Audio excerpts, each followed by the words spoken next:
Oh, yeah. Bless and love, my lord. Welcome to another PunksTalk powered by Red Lion. What an exciting chat we have for you today. L'anamour, founder of Yeah. Bloc, CryptoPunk, CryptoDickButt, and winner of an awesome bet. Welcome to the show. Thanks for coming in. Thanks for hosting me here. Are you can you hear me well? Yeah, we can hear you very well. Love your show and love that you're a man of culture and math. So I truly had to I really had to do an interview with you. It's the very least I can do. Thank you, man. As we always start, let's go with your punk story. How did you get your punk, and what's the story behind it? So I had a punk different one before the so it was last year that I sold.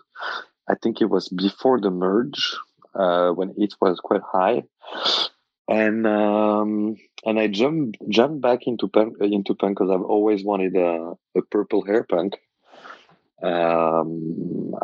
For some reason, I think it's the coolest, one of the coolest threads in the entire collection. Um, fun story as well is that people that are running big NFT photo project are also wearing a purple hair CryptoPunk. So I think it was my forever punk when I grabbed him. I think it was December last year. Made few offers and negotiated back and forth and yeah, was very happy to get my bid accepted.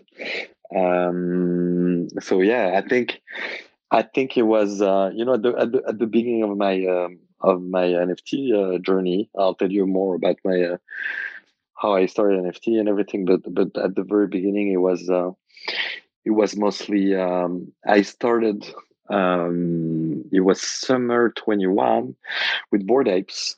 Um, and the thing is, yeah, it did pretty well as a financial investment, but the community didn't. I didn't resonate. It didn't resonate very well with me. The community, I couldn't. I ended up because of all my contacts. I was friends with many CryptoPunks that are in London. I had in the CryptoPunk Discord back in 21. I had what's called like the Friends of CryptoPunk status, even though I didn't have a CryptoPunk at the time. So I was always in the Discord and most of the time shilling CDB and shilling alpacadabras with with Brainy. So I was pretty known in the punk community. And yeah, that's pretty much my CryptoPunk journey. I've been quite involved with What the was your community. entry price? How much did you pay for your punk? I paid 86 ETH, Oh, but the time of okay. ETH was 1,100 something. Mm-hmm. So it was roughly 100K. And you? For the one I'm wearing, I think I paid 5 or 4. 4, I think. It's 5 or 4. Yeah, it's a 5 trader. yeah, it's an incredible punk with the bird and no, I timed my I was mostly unstable until December, and then I bought a big bunch of ETH back, and I think it was a good opportunity to jump back Man, into. I'm always jealous when I hear people like you. I was on stables and then I did that. My life, my wallets are so fucking chaotic. I can't remember where is what, where what I bought then to do what. It's all fucking it Yeah, evaporates. it's the difference with me is you and I. It's that you don't really care. I care. You you've made it, I guess, more than me. So you. No, that's not the case. That would be nice. That would be nice, man. That would be nice. But it's not about not caring. It's a different approach. I mean, I have always liked to have like a lot of exposure, like maximum exposure, maximum risk. I like it. Not maximum risk, but like maximum good risk. I would say I like it. But I'm very lazy, man. I forget a lot of stuff I do, but it has paid. It pays very well on Ethereum. What do you think? You forget some money here, there, then you airdrop. Yeah. But no, to be fair, I think if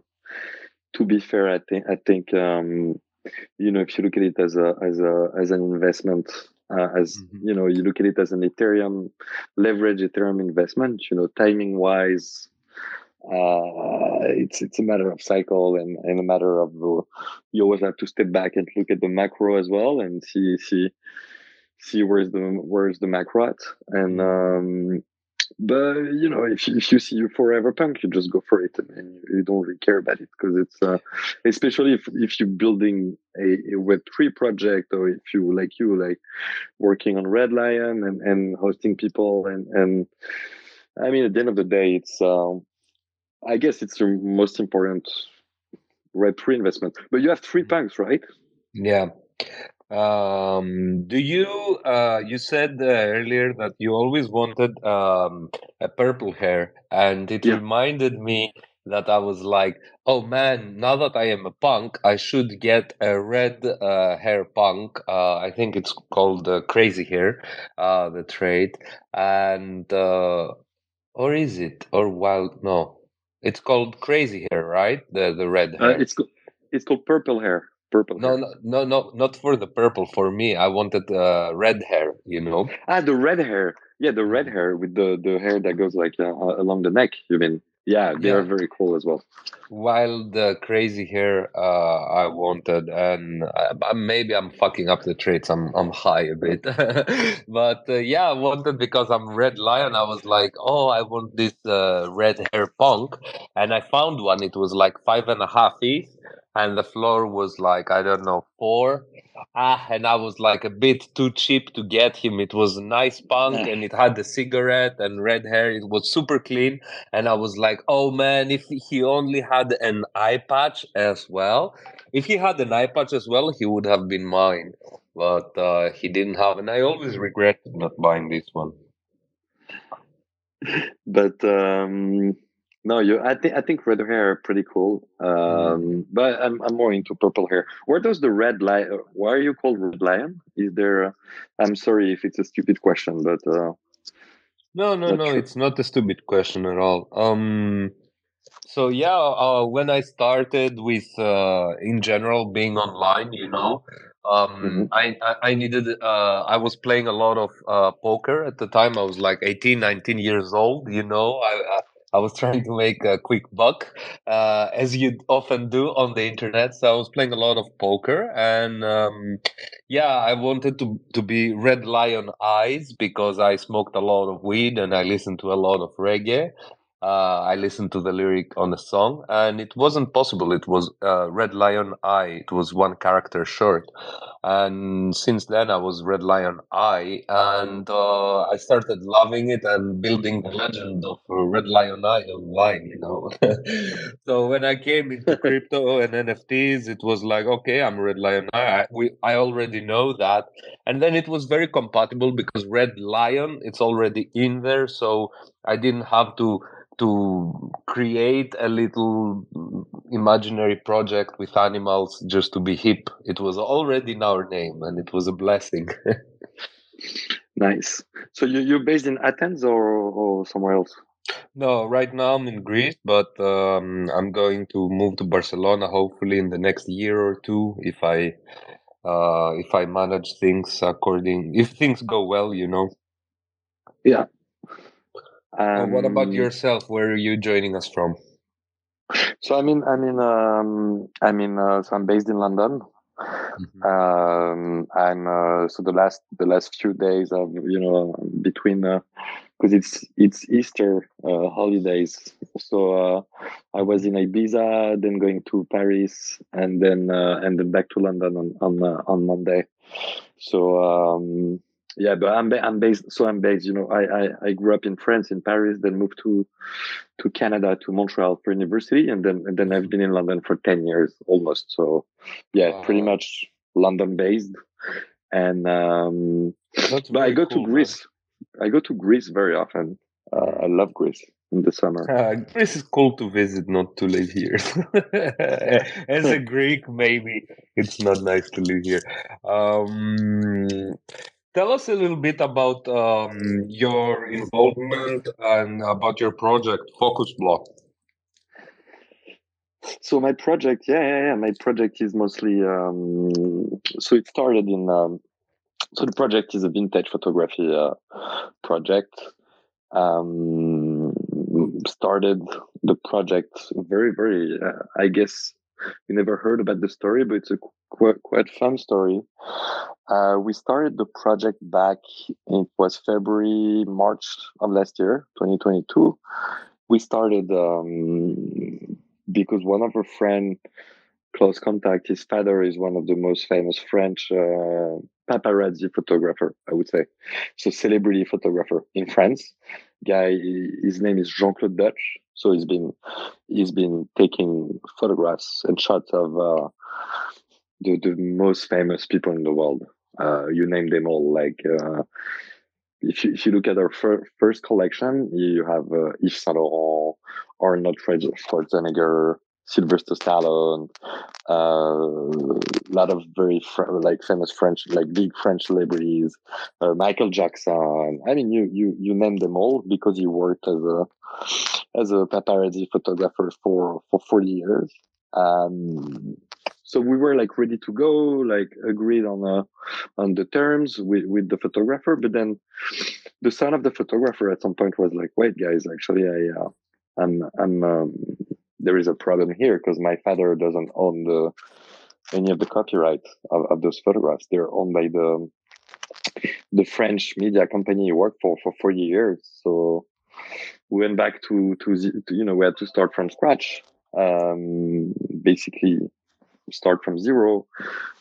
So rather than directly, just go directly with the photographer, we started having meetings with it's called Lagardère Media, which is the largest French media company. And started having calls back and forth, and we agreed on terms. From like March until May, we drafted contracts, so licensing and distribution agreement. We had our lawyers, they had their internal lawyers, and then at some point they were like, guys, okay, we're ready to sign. And then 2 days before, they're like, fuck, actually, we drafted this contract in British law, but we have to go back to we need to make it a French law contract because the company Lagardère, it's like publicly listed. It's huge. It's like 4 billion euros market cap company. But let's So take it one step back. Give us a little bit of an easy explanation, if you want, of a TLDR on what it is and how does it work. what do you mean? What it is? The project. The project Yeah. is basically vintage. It's a vintage photo project. So we're trying to find and the most iconic, the most popular. It's vintage photo where we try to find the photos from the pop culture, and we want to make it iconic. We want to make it pop, and it's just photo where we're always gonna do every drop we're gonna release are gonna be one-to-one with the exclusive NFT license, which is the best license we think in the NFT photo world. So basically NFT photo, and it has to be vintage, which is our brand is pure vintage because we're big vintage / nostalgia lovers, and so we're doing the project, and we've always Mhm. been into How photos since. vintage? How vintage photographs are we talking about? Can you repeat? Sorry, couldn't hear you well. How vintage photographs are we talking about? How? Which? Like how old? How vintage? So for example, the previous drop, it started in the 60s, but the next drop we're gonna cover the 20s to the late 80s, 20s, because we're gonna have photographs of Charlie Chaplin, and then so it has to be. It has to be at least 30. I would say 30 years old at least. And So then it you go back. will. So you guys will eventually come to the 90s and 80s and stuff.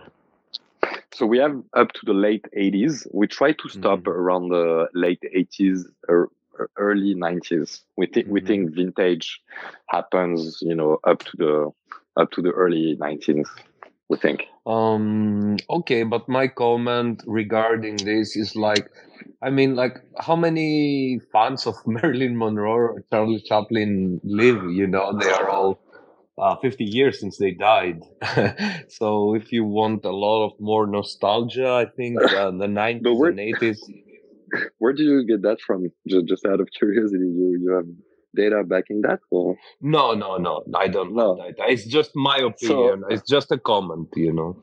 okay. So no. Just to clarify, Marilyn Monroe is still, even nowadays, even by our generation, I would say 25 plus, is one of the most iconic celebrity in the world. It's actually just a brand, just herself. Just by herself, it's a brand by herself. She's still very, very much embedded in people's popular culture.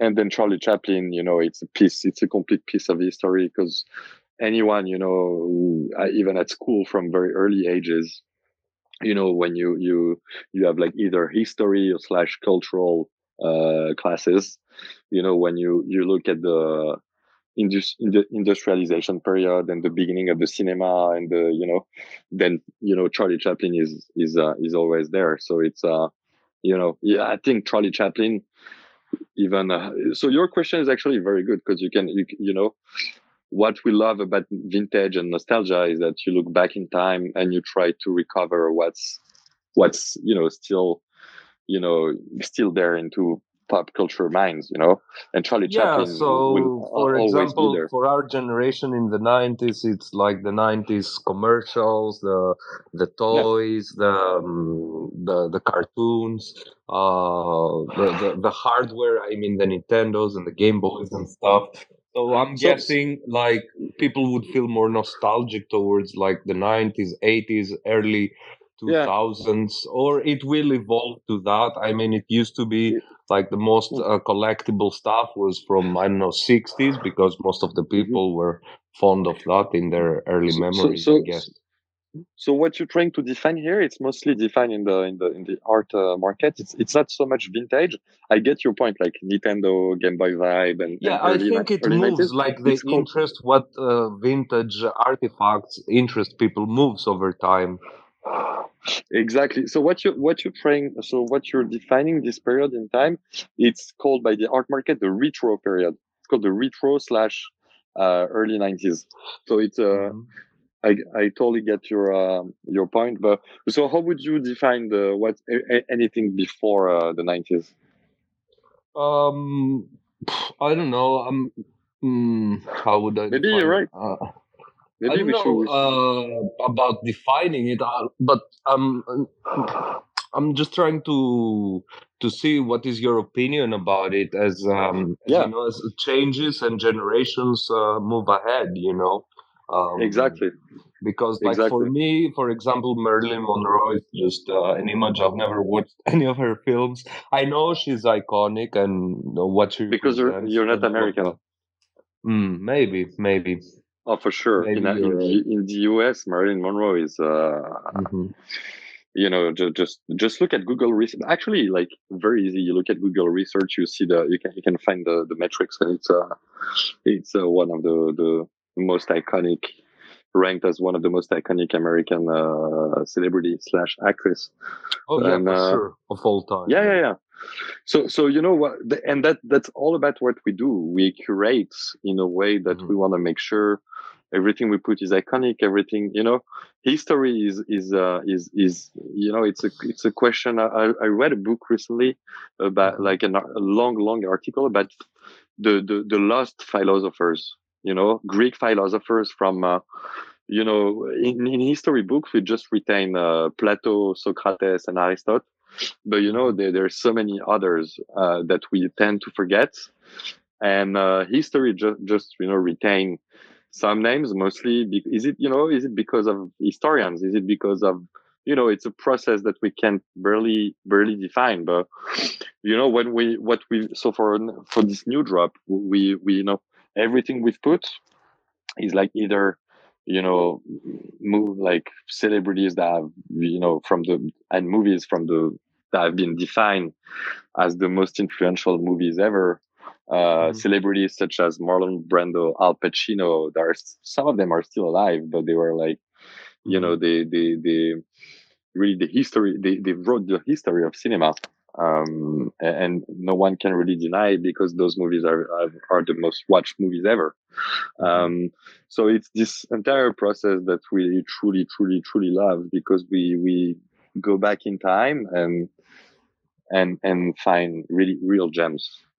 I just posted something. If you check on Focus Block, if you look at our second tweet, you can have a look at it. Let me pin it to the spaces. Which one is it? So Focus Block, you look, and there is one with Marilyn Monroe, and you go below, and we've just posted that, and there is I'm sure you know. So you found, exactly. Yeah. Okay. So in the, this. We have. What do you mean? I mean, you knew directly it was Clint Eastwood, for example. Yeah. We have stuff like E.T. We have Star Wars, the first Star Wars from the 1977. And people, even though it's after 1990s, still Star Wars, man. It's, Star Wars is big. We have Goodfellas. We have Scarface. Scarface was in the 80s. We have, on the website, we have the entire list of things. But yeah. And it's, and we need to make sure every single NFT photo of the drop is the highest resolution possible. So it's also, in archives, sometimes you have the originals, you have the negatives. Yeah, everything is backed by so we're obviously not going to provide the original negatives for such a low price, but everything comes from the original studio, so mostly from Archaeo Studio, and then MGM, Paramount, and Universal. I'll tell you the story about this drop, because we do, the way we look at things, we do one drop after the other, and we cover a different theme each time. Yeah, but, please talk to us a little bit about these mechanics, your tokenomics and your drops. So basically this new drop is 333 NFT photo coming from 150 different movies with more than almost 300 different actors. Min price for people that owns the Genesis Pass is going to be 0.3 and 0.4 for the non-holder. And the mint's going to be, I think, in 2-3 weeks, most likely around the 24th of April. But yeah, I can give you more, more color on the Focus Block. Well, very cool update. We have many cool updates. We won something. I'm sure you're familiar with the Super Rare. I'm sure you know what it is. Yeah, of course. And we recently won. It was beginning of March, the space race on the Super Rare, which is voted, because Super Rare is a DAO. So you have different contenders, and then you have to community has to vote for you. If you win the space race, you as a brand or as a gallerist, you can have your own dedicated space on Super Rare, and then you can create your own exhibit. You can whitelist whatever artist, even if it's an artist that never released anything on Super Rare. You have the power to, whitelist. I didn't know that. We need that. So we want that. It was quite a big deal. We could maybe even do something if you have like a vintage angle. We could even work on something together. I mean we need to win the space races, Redlioneye. Yeah. That's gonna be fun. Do you have plans to have community involved in the curation? I mean, like, okay, Yeah. you will put out some photos, and then people will buy them, and they will be like, "Oh, hey, we want this cool, iconic, historic photo. Do you have it?" So we have to go back to the curation process. We pretty much have the community helping us on the curation. We have a curation. We have a curation board slash board of advisor. You can check on the website or on our pin tweet.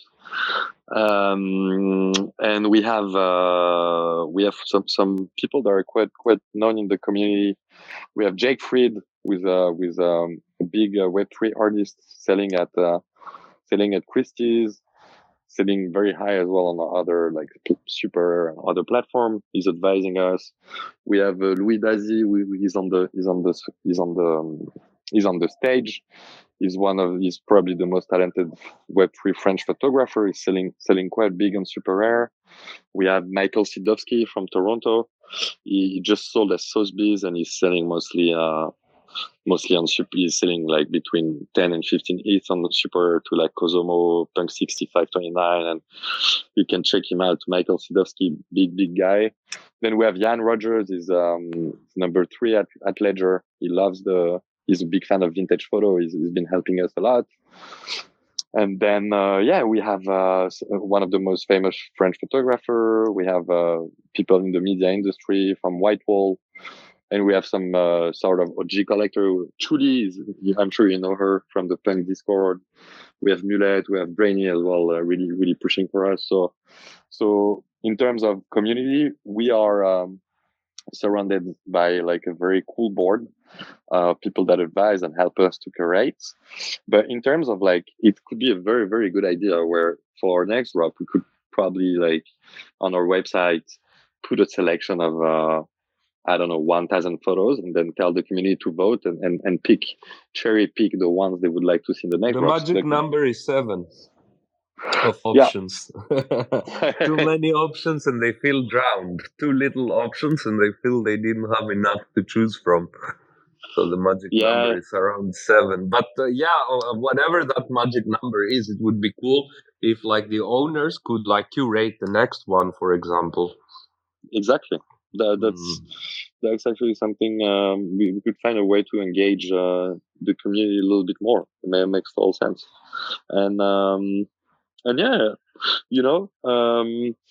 so that's been those have been like some very key updates, and then last update's been the partnership with Secure with the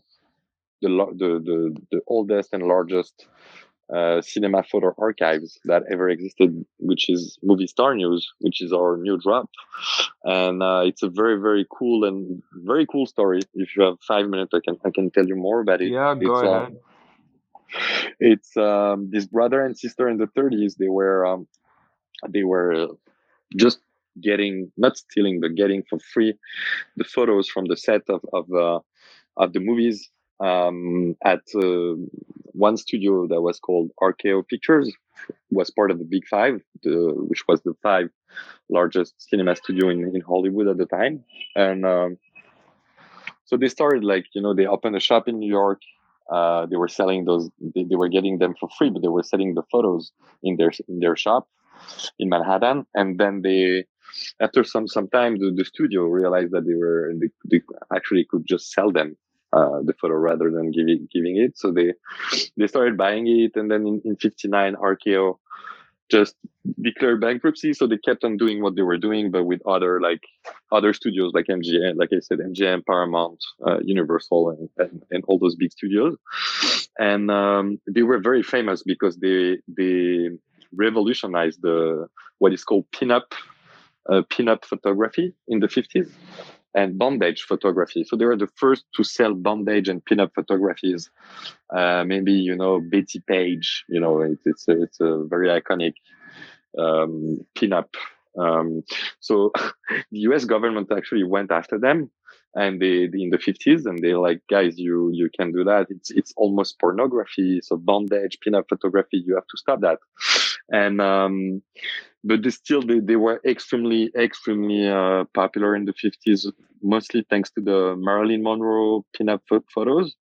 Cool story is that a lot of during the Korean War in the, I think it was 50 to 53, a lot of American soldiers were like getting those Marilyn Monroe photos and they would bring those photos to Korea during the war to cheer them up a bit at night, you know.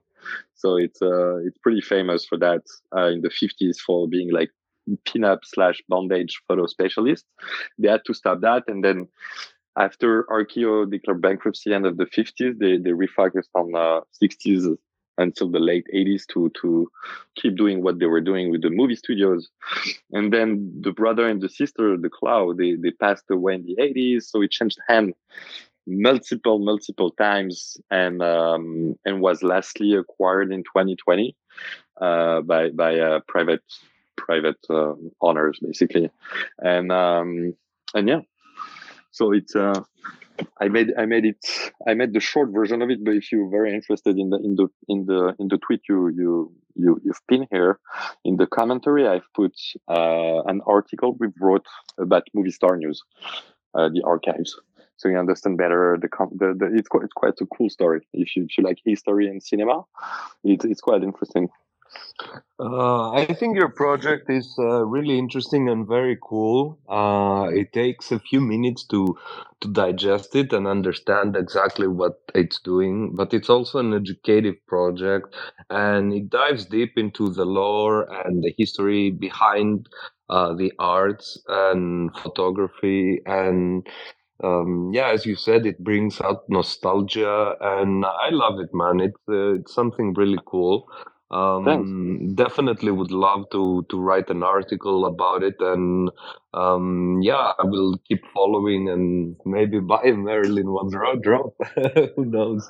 Or No, someone that thanks. I vibe with. Maybe you'll sweep the floor pre-reveal. You know, who knows? Sell a punk and sweep 50. You Yeah, know. 50 Clint Eastwood. No, but I totally get your point on you know, it's not a plain vanilla PFP or plain vanilla, you know, easy like Argen, or you know, it's there is, you know, and it's not for the quick flip. I mean, it could be for the quick flippers, but it won't be. We're not targeting Yeah. the communities of big degen, and you know, we're scaling the Yeah. project very slowly, and we No, I and totally get that. We are also not. yeah. I mean, if someone is building sustainably on the space, like you cannot be targeting at like degenerate flippers. We don't I want mean, that. We basically avoiding them, and we yeah, you know, we're trying to do the things in the right way, like what we do with like Super Rare, I like that. who is surrounding us as well. We try to be surrounded by the like cool Web3 artists and some very well connected Web2 people, and then we basically creating our own market, because there is a lot of you know, I mean, there are like some other cool photo projects such as you know, Quantum Fellowship, and they've been doing some drops of vintage stuff. But then, you know, they would do like a small vintage drop really from time to time. And that's, you know, our brand is just pure vintage photo. We we just focused on that, and I love it that the NFT market started very general, and we see more specialization and more like very specific niches. yeah, it's a great point. Marketing to very specific niches, such as like we see art blocks is doing amazingly with their generative art. People don't really want huge marketplace like OpenSea and Blair, and they are moving to smaller, more specific marketplace. Yeah, it's a great point. We it's getting more and more segmented, because the, you know, the commute, that's the beauty of Web3, because you can truly, you know, define your tribe and define your community, and you can so easily reach out to everybody, and you know, which makes it, you know, even more decentralized, because you define new market, new tribe, new niche, and you can and you have like vintage photo lovers. If you jump in our Discord, people are like, you know, vintage photo lovers. They love vintage photo. They've been into photo, but vintage photo really. And you really define and create your own vibe. If you, you know, we started, you're right, we started very generalist with like cool cats and the cats and the and tods and this and that, and I think now it's, you know, it's also more complicated to you really have to bring value on the table. You know, you just don't need to have a, you know, you need to bring true value right now, which is great to build what we're building, because it takes time, you know, to secure all the licensing agreement we secure. It takes a lot of time. Make sure the IP is clean, the copyright are clean. We have a massive legal expenses on the road for each drop. So yeah, we're quite happy to build this project during when the market is more quiet, you know. It's a nice challenge. And but yeah, pretty excited for the new drop. I mean, I know the collection by heart, and it's just if you like photo and also if you like cinema, you're gonna be pretty happy about it. I can assure you that. But yeah, you know, we obviously not just gonna stop here. We're talking to BBC. We're talking to advanced discussion with the largest European sport media to do some more like sport vintage stuff. We're talking to luxuries. I mean, basically the largest photo media in the world, and try to, you know, cover some different themes and try to make it historical, because the beauty about vintage photo as a collector is that you get access to stuff that first are historical relevant, then second you get access to stuff that the supply is inaccessible or extremely limited.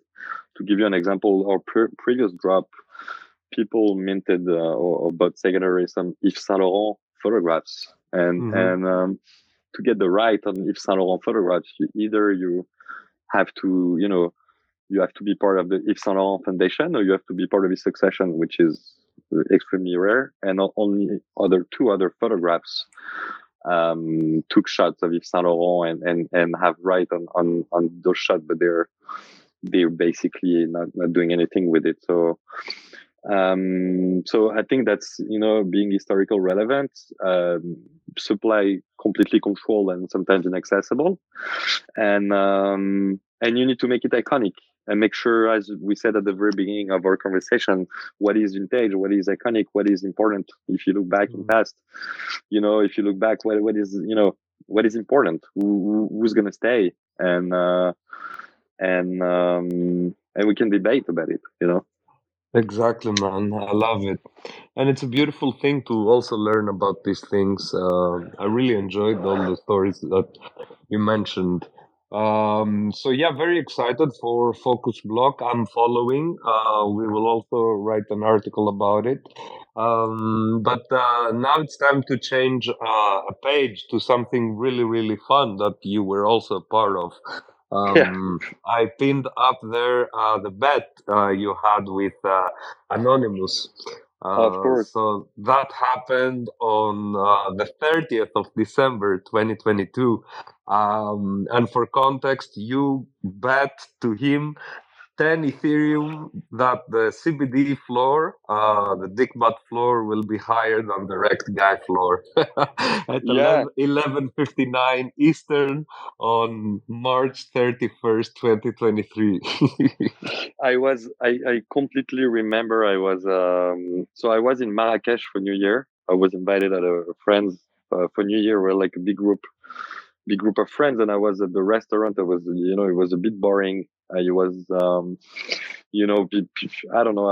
And then I don't know, for some reasons, someone sent me that Anonymous was trash talking about the DickButt, and I will never let anyone talk like this about DickButt. So I saw that, and I remember him from back in the days where I did well on cryptods, and mostly thanks to him because he's, to be fair, he's a very good, he's a pretty good NFT trader, and he's doing a lot for the NFT space. He's a great guy, very classy guy, but still, you don't touch the DickButt. So I challenged him on a bet.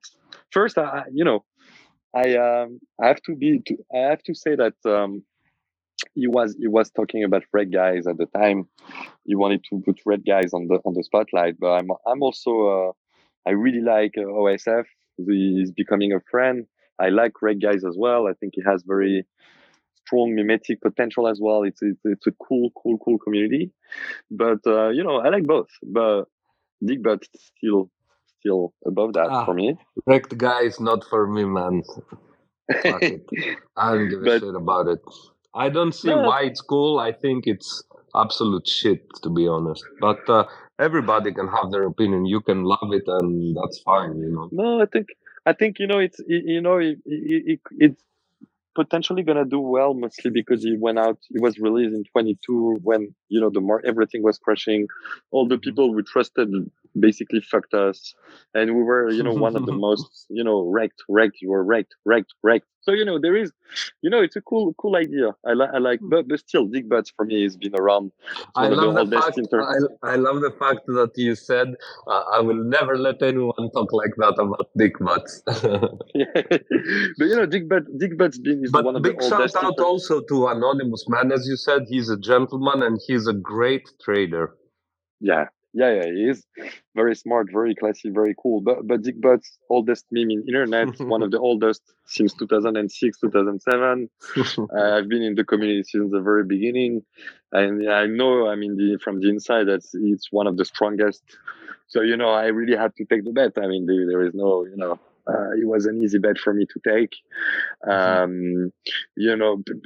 This community has been around since much older than Rect. The holder base and the it's full of big diamond hands people like Andrew Kang, who's a complete whale.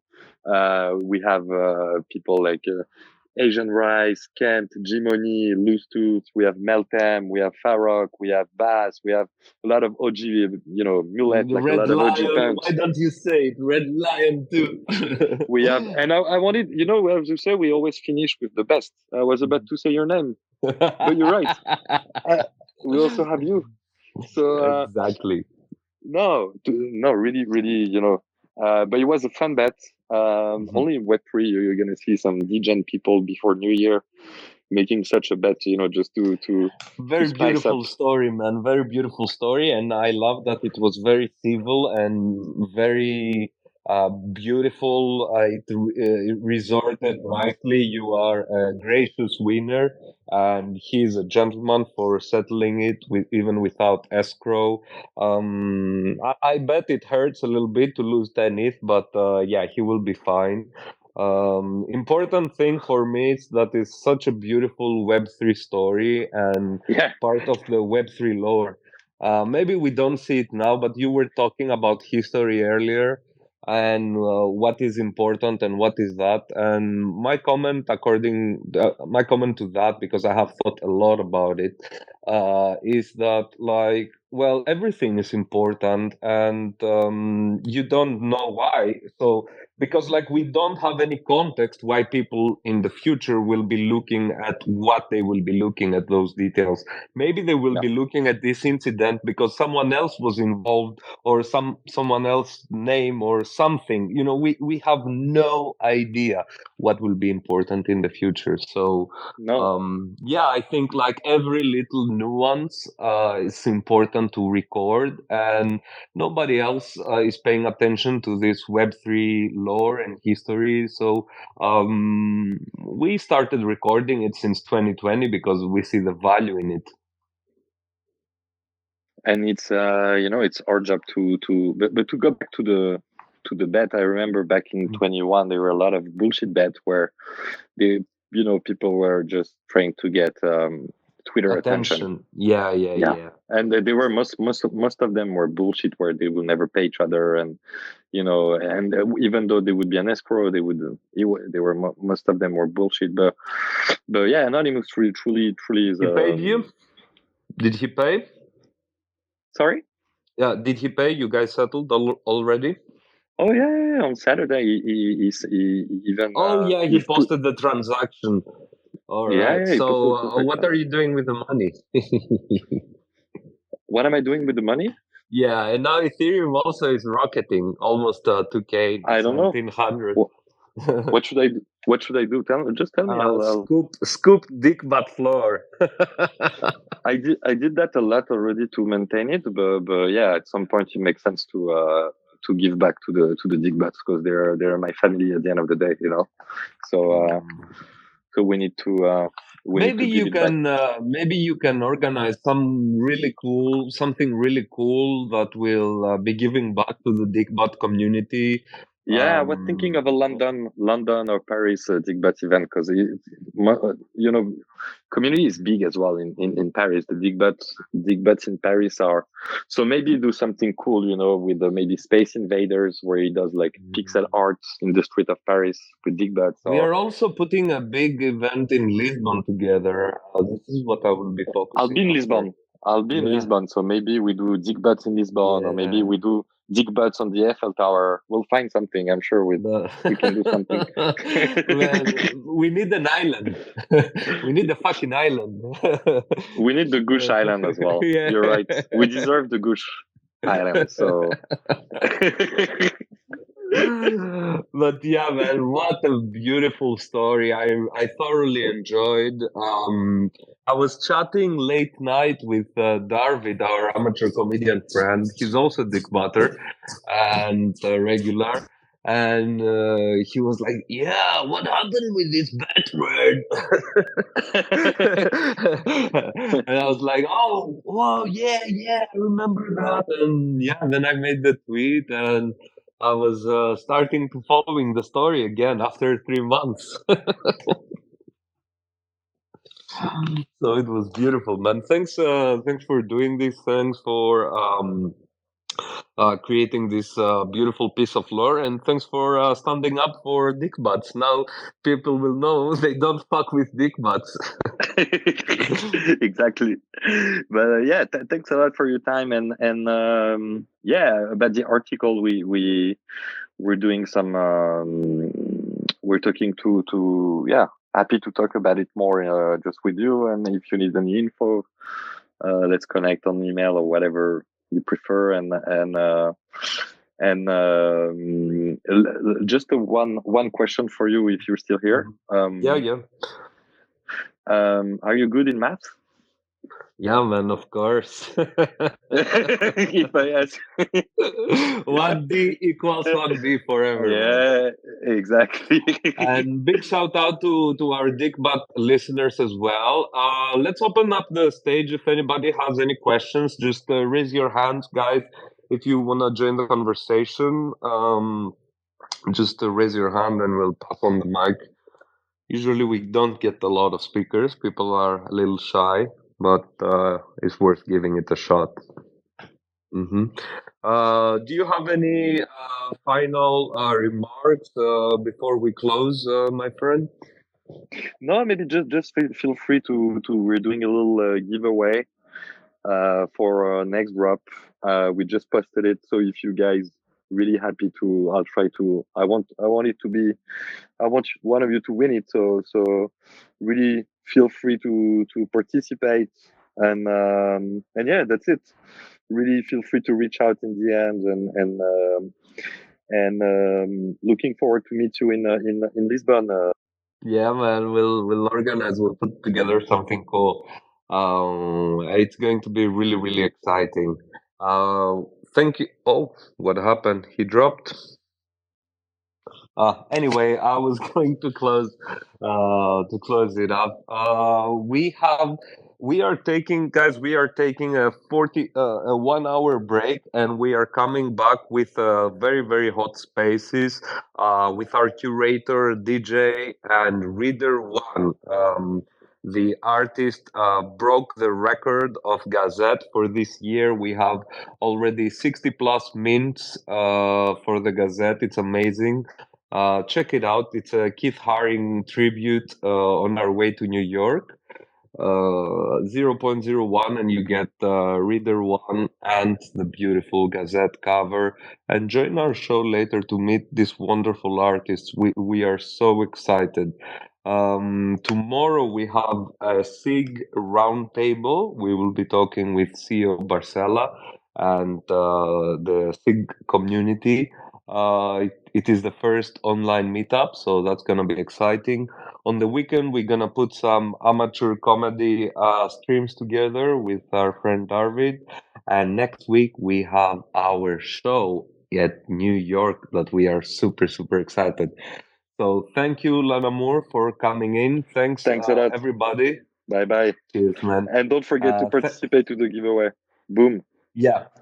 Bye. Everybody, go participate on Focus Block giveaway. Give them a follow.